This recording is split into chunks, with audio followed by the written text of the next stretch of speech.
Today's program is the origin of Christmas. What has Jesus Christ got to do with Christmas? I am going to start from something that I had done last year.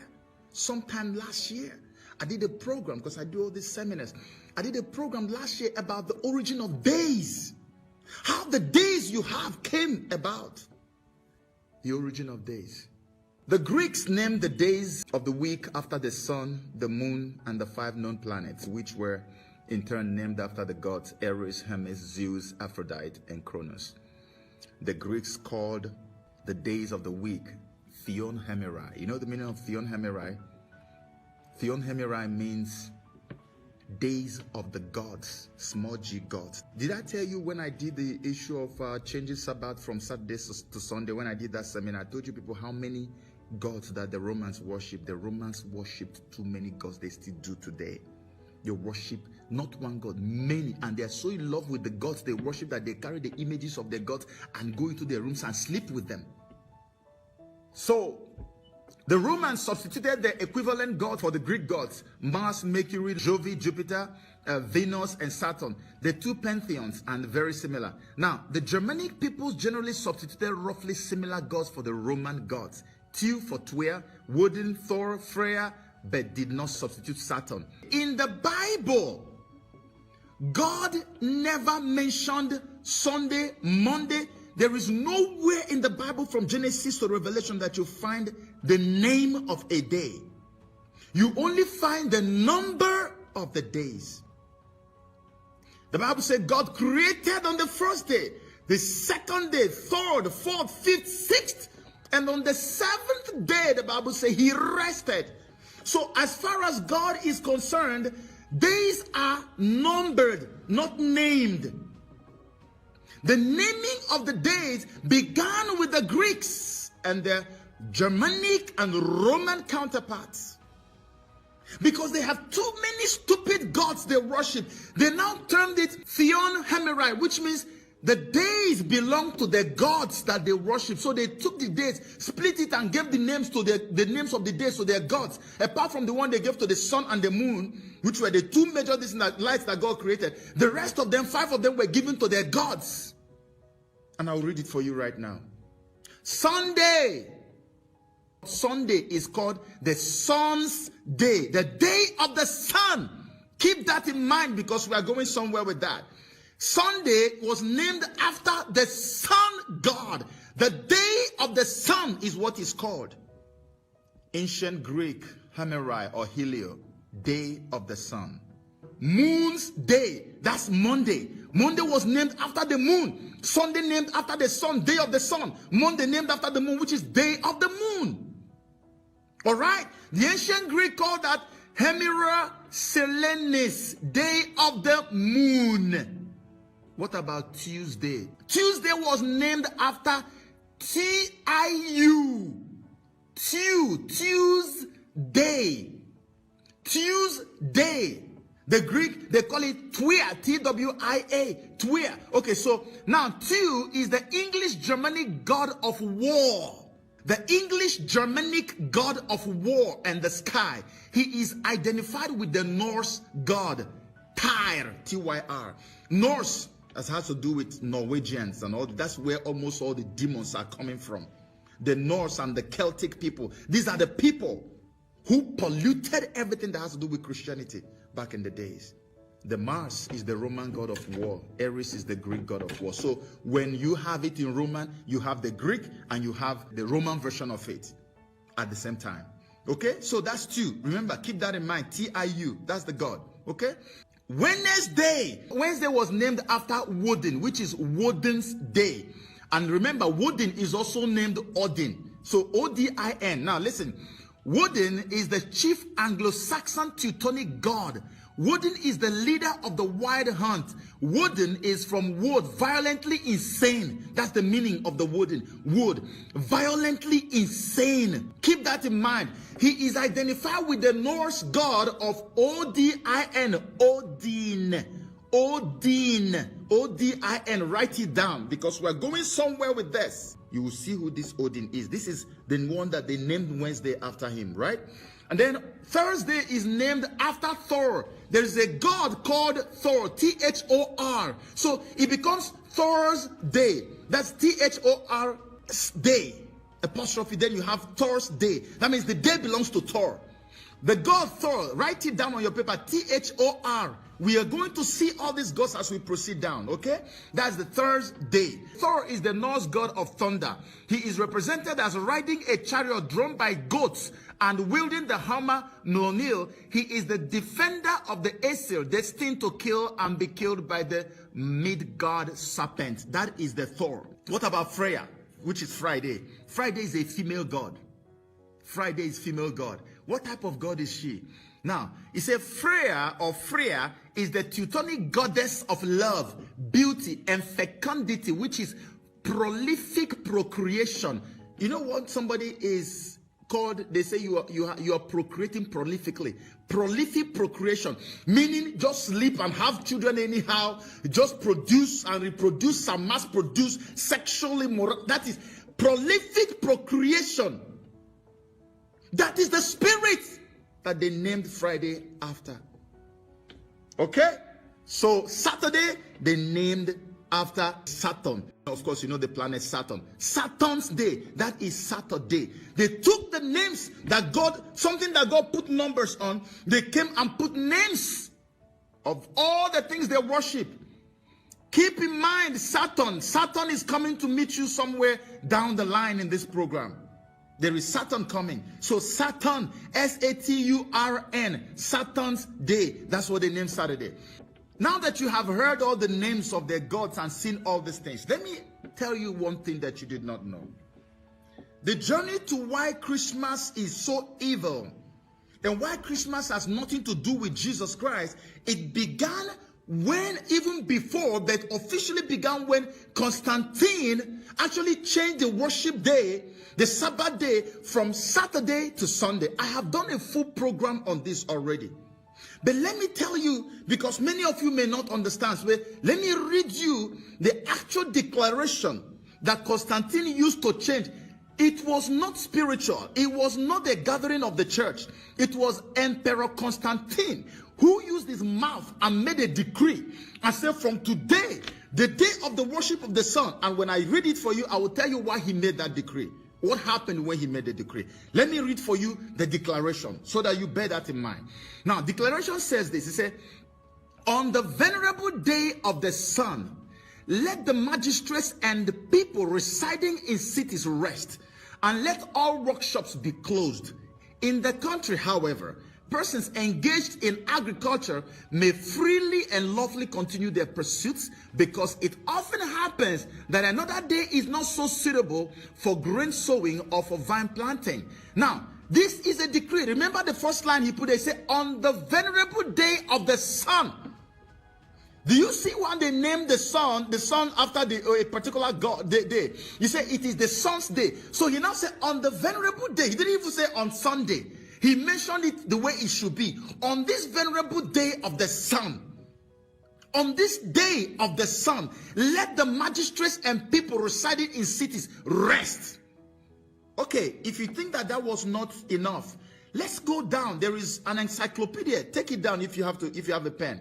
It's called Chambers Encyclopedia. Chambers Encyclopedia. In Chambers Encyclopedia, there is something that happened here. Okay, it was what they call the Catholic Church Council of Laodicea. Laodicea is Laodicea. Catholic Church Council of Laodicea. I want you to write it down so you look it up for yourself. In that Council of Laodicea, this was in 364 AD. Remember, Constantine made his own decree on the 7th of March, to be precise. On the 7th of March, AD 321. That was when he made that decree. Now, by AD 364, the Catholic Church Council of Laodicea, by this time, the pagans have already taken over the church. Now, look at what they said. Very blunt. They said, Christians shall not Judaize and be idle on Saturday. And in bracket, they put Sabbath in the encyclopedia. Christians shall not Judaize and be idle on Saturday. In bracket, they put Sabbath. They shall work on that day. You must work on that day. But the Lord's day, they shall especially honor, as being Christians shall, if possible, do no work on that day. If, however, they are found Judaism, they shall be shut out from Christ. Do you know what these people are saying here? They believe that Jesus Christ rose on a Sunday. So they now say people should not rest on the day God gave as a command that you should rest. That you should rest on the day that they have chosen and called holy.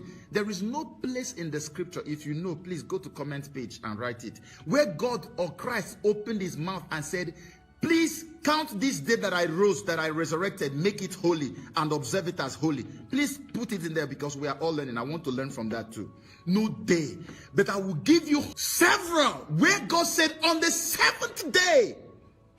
As I was reading you the days of the week, as they named the days of the week, what was the first day they put, even they themselves? The first day they put there was Sunday. The second day they put there was Monday. Even on their own arrangement. Okay, now, there is no calendar on earth today. Every known calendar, especially of Anglo-Saxon origin, every known calendar, even academic calendars in Africa, in Europe, in America, observe Sunday as the first day of the week. Every calendar still sees Saturday as the seventh day of the week. In fact, the encyclopedia, Catholic encyclopedia here, calls it Sabbath. Go to Exodus chapter 20. God said, on my Sabbath day, keep it holy. But they openly said, you must not do that. Take Sunday that we created. Remember, this is happening some years after they have made a decree and now sanctify Sunday, which is the day they worship their sun God. That's why he calls it the venerable day of the sun. Only by decree of his mouth, he changed the law of God and put it into the laws of man and compelled the whole world to follow that. You see, why the devil, I was asking God, why is it that every time you come back, you meet only one family that is worthy? Every time you come, you meet only one family. And God showed me that what the devil does is that the devil goes very early in time.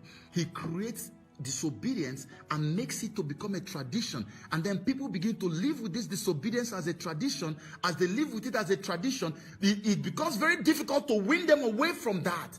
When you want to tell them, don't do this, say, come on, my forefathers did this. How dare you tell me not to do that? Who are you? You were just born yesterday.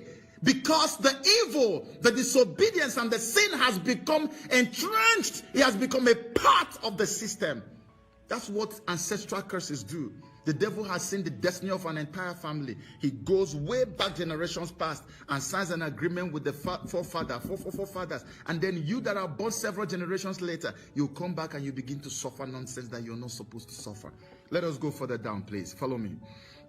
I've just given you the history because today is not about Sunday to Saturday, that's not the topic for today. The topic for today is Christmas, and we're going there. All right? So, the Christians, now this is, I thought I was going to tell you why Constantine did what he did.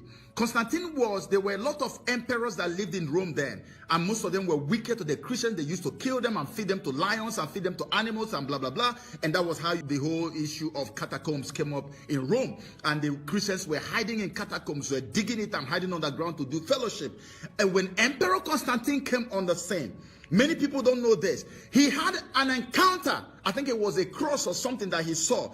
And a voice told him and said, by this you shall conquer. And by that, he actually conquered in the war. And he now came and said, look, we have to make Christianity a state religion. He was not fully converted. But we have to make Christianity, it is more appealing. Let's forget about all this other thing. He banned them from worshiping any other thing openly. Stop it, So he told the pagans, all the idol worshippers, to come in. Come in, let us come and do it now. This is our state religion. So whatever you're doing, convert it into Christianity, into the Christian version. And so what they did was that they took every single pagan worship, pagan activity, exercise, and renamed them with Christian names. Renamed them with Christian names. They never transformed anything, and I will prove it empirically to you now. They renamed them and still maintained the exercises. So in paganism, How many of you even know paganism? Paganism is not when you hate Christ or when you love Christianity. Pagans are people who don't believe in any religion. They believe in worshiping the devil God directly by himself. It is out of paganism that Wiccan came. Wiccan is the umbrella body that binds all the witches together. It is out of paganism that witchcraft came. Witchcraft is tied to paganism. Witchcraft does not exist alone. Witchcraft, the religion of witchcraft is called paganism. So you either say pagan calendar of the year, or you say Wiccan, W-I-C-C-A, Wiccan calendar of the year. Google it. You can see Wiccan or pagan. They are the same, one and the same. Now, in the Wiccan wheel of the year or pagan wheel of the year, they have this thing they call the wheel of the year. You can write it down, please, so you look it up yourself. They have 8 Sabbaths that they observe every year. 8 Sabbaths, 8. I'm going to list the 8 Sabbaths for you. The number 1 and the dates attached to them. Number 1 Sabbath of the Wiccans, of the pagans, of witchcraft, is called Samhain. S-A-M-H-A-I-N. Samhain. And what is the date of this celebration? October 31. That is the date of the Sabbath. The next Sabbath of the witches is called what? Yule. Y-U-L-E. Yule. Do you remember Yuletide? Yuletide? Okay, we're getting somewhere. Okay, so the second one is what? Is called Yule. And the date of that is what? December 21. It's also called the winter solstice. I'm going to teach you about winter solstice today. The third one is Imbolc. I-M-B-O-L-C. It is February 1. The other one is Ostara. Ostara, O-S-T-A-R-A. It is March 21, spring equinox. All right. The other one is Beltane, B-E-L-T-A-N-E, April 30. All right. The other one is Litha, L-I-T-H-A. It is June 21. That is the opposite of Yule. That is summer solstice. Yule is winter solstice. So the next one again is L-U-G-H-N-A-S-S-A-D-H. August 1. That is that one. Okay? The pronunciation is very funny. And the last one is Mabon. M-A-B-O-N. September 21. Fall equinox. So, but we are concerned with just 2 today. We are concerned with Samhain. Samhain is the Sabbath that gave birth to what? To Halloween. Yuletide or Yule is the witchcraft Sabbath that gave birth to what? Christmas. Everybody knows this. History Channel, Wikipedia, everybody, and I'm going to read it for you. This is it. So you see how the truth stares us in the face every day. So look, the Sabbath for the Wiccans, for the witches. Sabbath for the witches, Samhain. So you remember when Constantine did what he did, the progress now began that every single thing that the pagans did, let us repackage them, change the names, the labels on them, and still maintain them. I'll prove it to you. This is history of Halloween. It will shock you. Halloween's origins date back to the ancient Celtic festival of Samhain, pronounced So-in. The Celts, who lived 2,000 years ago in the area that is now Ireland, the United Kingdom, and northern France, celebrated their new year on November 1. Keep your mind on November 1. Please, November 1. It is a pagan new year. Okay? Pagan new year, November 1. Watch. Now, this day marked the end of summer and the harvest and the beginning of the dark, cold winter, a time of the year that was often associated with human death. Human death. So the Celts believed that on the night before the new year, the boundary between the worlds of the living and the dead blurred. So on the night of October 31, they celebrated Samhain, when it was believed that the ghosts of the dead returned to earth. So there are 2. This is where the journey begins, okay? There are 2. There is 31, okay? There is October 31 and there is November 1. One gives birth to the other. All of them are occultic pagan holidays. But guess what? Do you know how Christians took over? Christians went and named November 1 and named it All Saints Day. And how many of you listening to me and watching me now know that Halloween originated from Christianity? The people, the witchcraft people who own Halloween, they call it Samhain. The Halloween, the name was given by Christians. Halloween is actually a Christian celebration. Do you know the meaning of Halloween? It is called All Hallows Eve. The Eve of All Saints, the Eve of All Saints, All Saints Eve, or All Hallows Eve, which also is called Halloween. Check it out. All Hallows Eve. Christians named Halloween. But look what happens in Halloween. By October 31st, they believe that the distance between the spiritual realm, the spiritual world and the physical world, the distance is too tiny that evil spirits can easily walk in and just walk out of this world. They can even move physically. That is what happens on that night. That's why every time you see Halloween, you see the kind of nonsense they wear, the kind of things they do. Do you know, until I went into research, I never knew that Halloween was actually a Christian celebration. So why will Christmas not be a Christian celebration?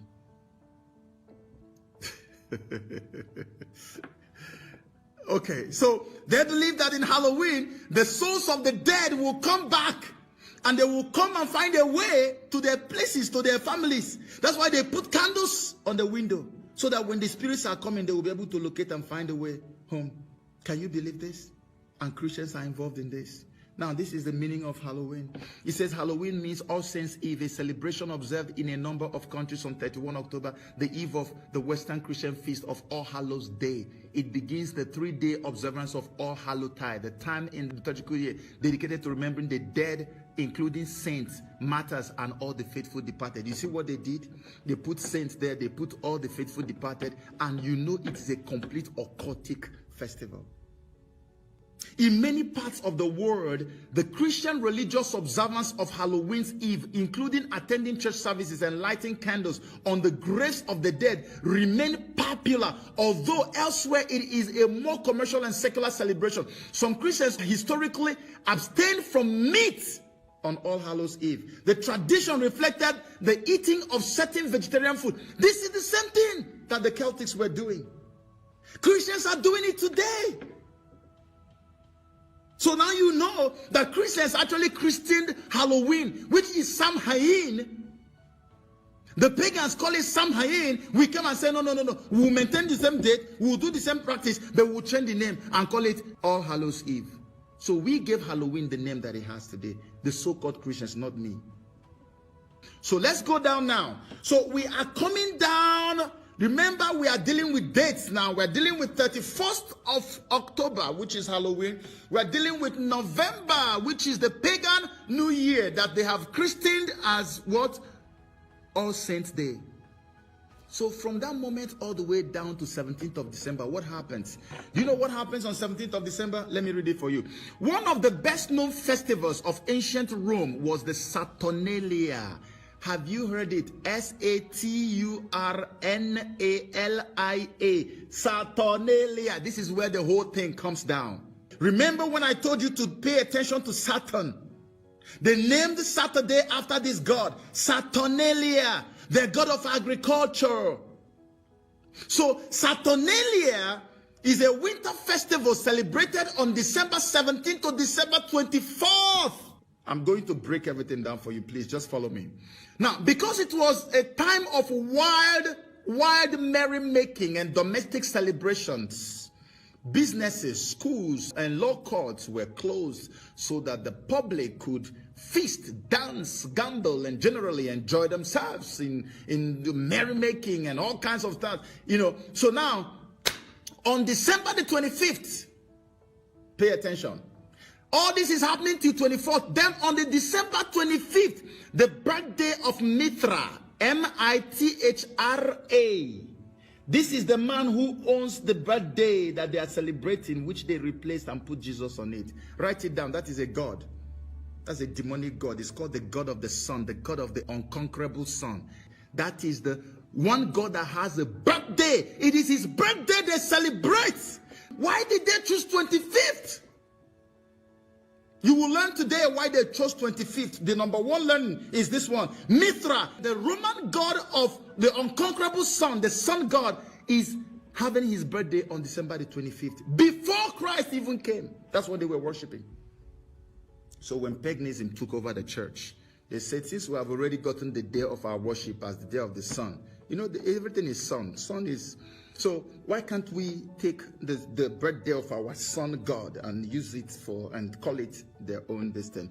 Okay, so now Mithra was the god of the unconquerable sun, the light between heaven and earth. His birth signified the rebirth of the sun and the eventual end of the long night. During the celebration of his rebirth, all crimes and immorality of any kind is allowed. Homosexuality, cross-dressing, debauchery, and all sorts of perversion became the order of the day. Even children were allowed to indulge. By 270 AD, the Roman Emperor Aurelian had made this revelry official, setting aside December 17 through December 24 for the celebrations, culminating in the exchange of gifts on December the 25th to celebrate the birthday of the sun god, Mithra. Now, History Channel was writing on, they said the influence of Saturnalia upon the celebration of Christmas and the New Year has been direct. The fact that Christmas was celebrated on the birthday of the unconquered sun gave the season a solar background, meaning that season has a solar background. It is sun worship that is taking place on the 25th. Sun God birthday. And this is not the only proof I will give to you. I will give you such many more proofs. Just watch. Follow me. Okay, so how did the Romans actually celebrate their own Saturnalia? So they say people decorated their homes with wreath. W-R-E-A-T-H-S. Wreath. Does it sound familiar? They decorated their homes with wreaths and other greenery. Does it sound familiar? Greenery. And shed their traditional togas in favor of colorful clothes known as synthesis. Even slaves did not work during the Saturnalia but were allowed to participate in festivities. It was traditional to offer gifts of imitation fruit. What is imitation fruit? Is a symbol of fertility. It was also traditional to offer dolls. What is doll? Symbolic of the custom of human sacrifice. And candles, which is reminiscent of the bonfires traditionally associated with pagan solstice celebrations. I've mentioned winter solstice twice, and many of you are wondering, what is really the winter solstice? So let me break it down properly. The winter solstice is the time when you have the longest nights in the year and the shortest day of the year. So the longest night, the pagans and the satanic people see that as when the darkness gets to its darkest point. Darkness, just like in every day, you find out that at 12 midnight, darkness begins to pitch, and it gets to the highest peak at 3 a.m. That's why Eminem did a song and called it 3 a.m. Now, at this point in the year is when it's like the 3 a.m. of the year. The darkness goes to highest, deepest part of its darkness. And at that time, the sun, they assume that the sun has died, that the sun is gone. So, because the sun doesn't come out, the darkness just continues going, and the night is so tiny, the day is so tiny, and you don't get to see any sun. It's only night, just very long night. So they say that the sun has died. This is always happening on the 21st of December of every year. The one of this year, 2017, for Lagos, Nigeria, happened on Thursday, 21 December 2017, at exactly 5:28 West African time. That was when the winter solstice happened. For the northern hemisphere, it is December. For the southern hemisphere, it is June. So this one happened, and what happens is that by the 22nd or 23rd, it is assumed that the sun has made a comeback again. And when the sun makes a comeback, it means a rebirth of the sun For the period that the sun was out, you find out that they are burning logs. They are doing all kinds of witchcraft stuff. You know, there's so many things that they do. At that time, it becomes sober, that the sun is dead, that the sun is gone. So, but suddenly, the sun makes a comeback. But instead of the 23rd now, they moved it to the 25th when they said that the celebration of the birthday of their God is going to happen. So, why you think that you are celebrating the birth of the SON of God, the people actually got you to celebrate the birth or the reincarnation of the SUN of their small g God. The Son God, not the Son of God. I know you need a proof, and I will give you more than enough. Let's go to the History Channel's description of Christmas. Pay attention. You know, History Channel is, is official story. They won't give you too much. But even at that, hear what they said, okay? Politically correct. The Christian holiday of Christmas especially owes many of the traditions to the ancient Roman festival, including the time of year Christmas is celebrated. The Bible does not give a date for Jesus' birth. In fact, some theologians have concluded he was probably born in spring, as suggested by references to shepherds and sheep in the nativity story. But by the 4th century AD, Western Christian churches settled on celebrating Christmas on December 25th. You see, the politically correct thing that they gave you, they said that's what many people were quoting for me. Oh, but we just decided, we settled we are going to do it on that day. So what is the big deal? Well, let me tell you that this is a lie. Before the end of the 4th century, many of the traditions of Saturnalia, including giving gifts, singing, lighting candles, feasting, and merrymaking, had become absorbed by the traditions of Christmas as many of us know them today. Become absorbed. They were not absorbed. They were never even changed. The Christian didn't absorb them. They took them hook, line, and sinker the same way they were and just changed the names. So let me prove it to you. We're going to Yule. Y-U-L-E, the true origin of Christmas. Follow me as I read this to you. Please pay attention. No distraction from anybody. Yule or Yuletide, it is Yule time, was and is a festival. This is Wikipedia. A festival observed by the historic Germanic peoples. Scholars have connected the celebration of the wild hunt, the god Odin, O-D-I-N. Do you remember why I told you to keep it? They have connected the celebration to the wild hunt, to the god O-D-I-N, Odin, and the pagan Anglo-Saxon Modranate. It later underwent, listen to this English. You say the festival later underwent Christianized reformulation, resulting in the term Christmastide, which is in English Christmas. It underwent Christianized reformulation, resulted in the term, meaning that they're still having the same thing, but they just changed the term. It is connected to a god, the Odin, a god, the Odin, O-D-I-N, the god after which they named Wednesday.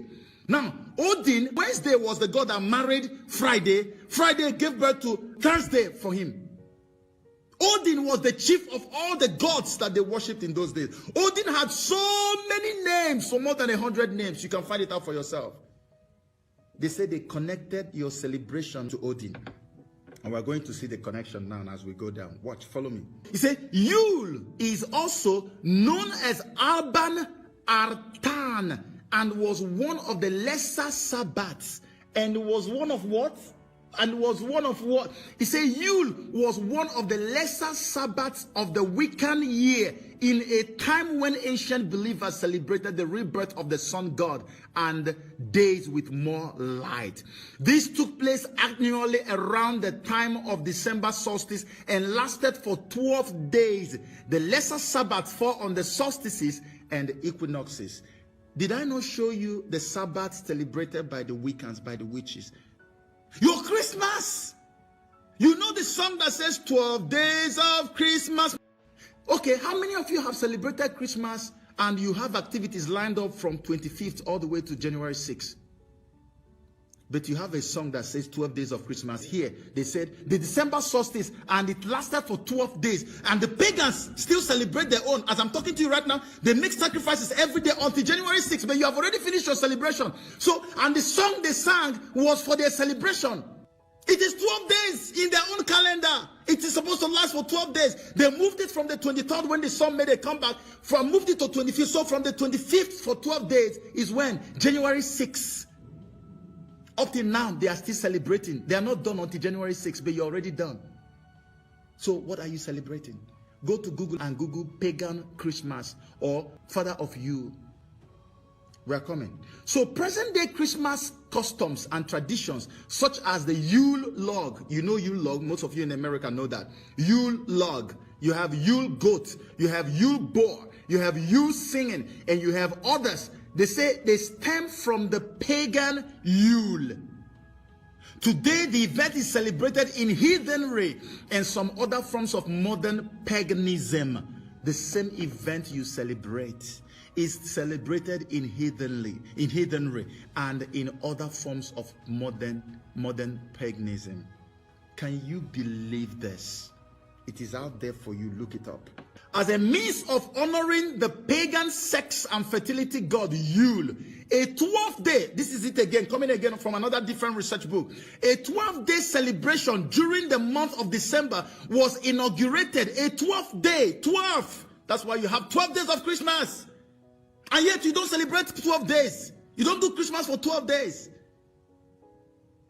A 12-day celebration during the month of December was inaugurated. A large log representing a phallus, like a male organ, was set on fire and kept burning for 12 days. 12 days. These are the people who are celebrating the real thing. They own it. That's the celebration.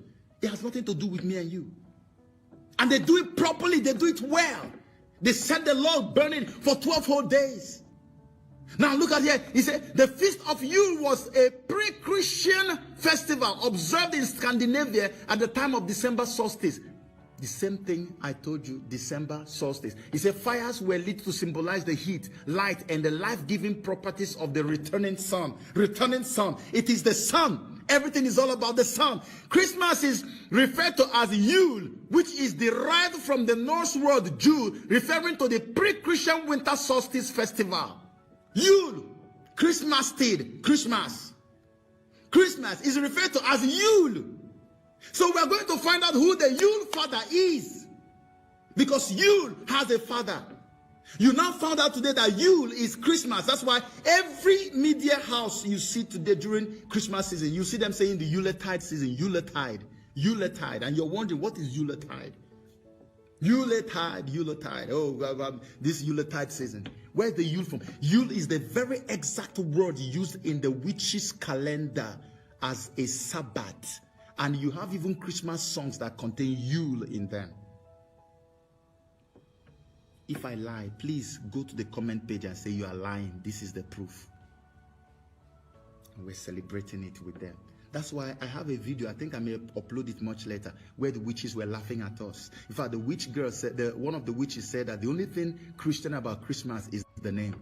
He said when they celebrate Christmas, they are doing double celebration because they celebrate the Christmas and still celebrate their own. So that is the same for them. It means nothing. That is the same thing. That every single thing in Christmas. So they encourage the members to go ahead and celebrate Christmas. You will soon see all the materials they used to do their own Christmas. And tell me what is the difference. All the amulets and the goats that you put in front of you. The pine tree you put there. What is the origin of the pine tree? What about the holly? What about the mistletoes? Where do you get all these things from?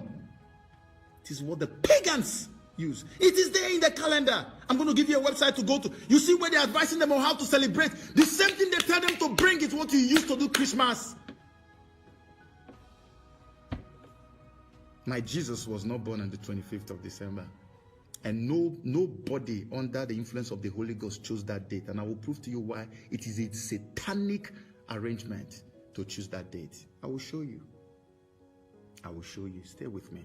Another tradition of Yule was bringing in various plants to guard the life essence. Listen, they bring in various plants to guard the life essence in their home. They bring it into their home. This was a form of sympathetic magic, bringing those plants into your home.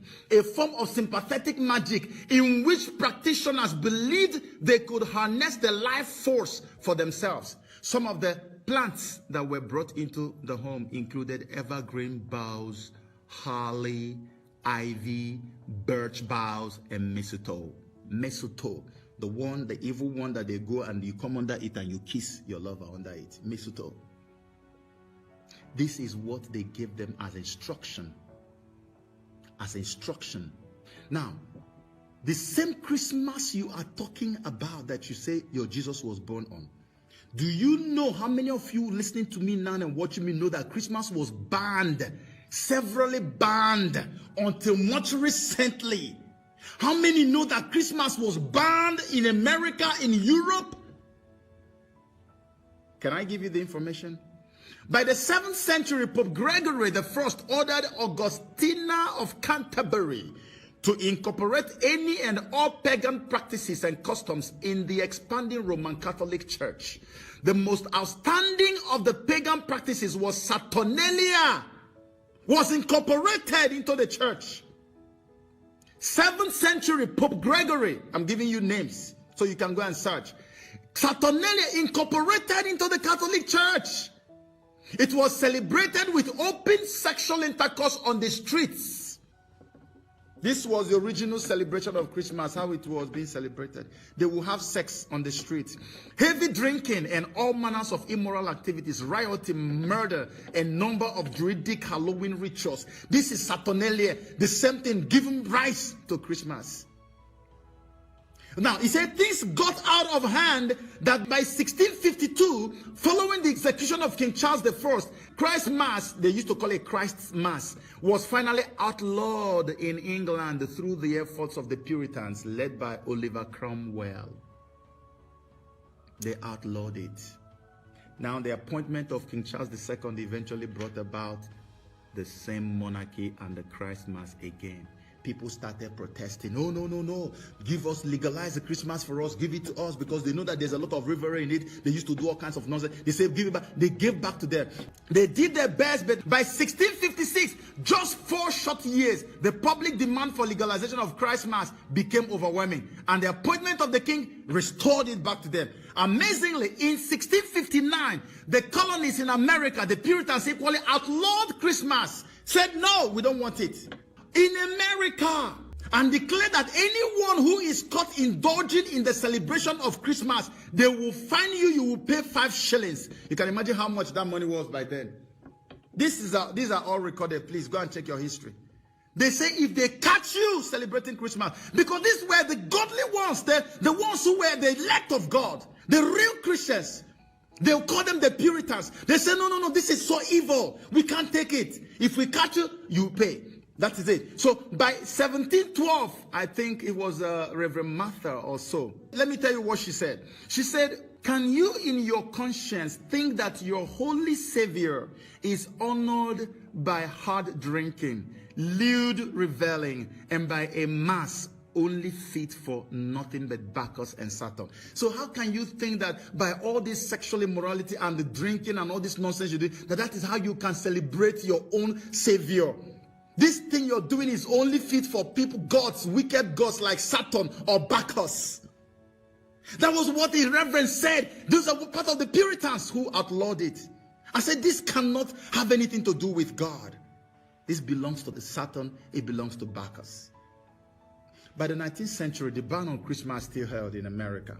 It was an Englishman, again, who left England. You see wickedness.